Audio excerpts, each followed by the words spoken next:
Right now, we're in this position where we don't have any kind of lasting agreement between Iran and Israel and the US.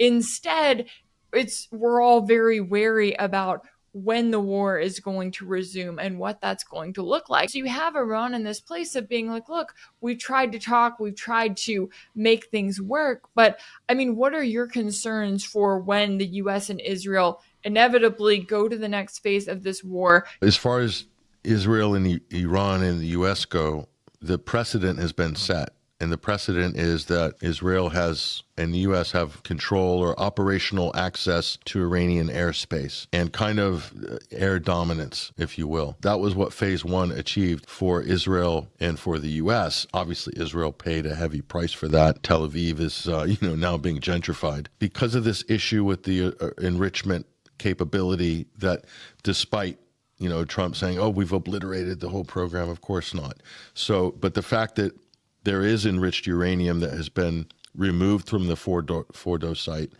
and repositioned somewhere else, and they could spin up centrifuges at some point, that kind of gives an open-ended, long kind of conflict narrative where the U.S. and Israel could just periodically say, oh, they're a few weeks away.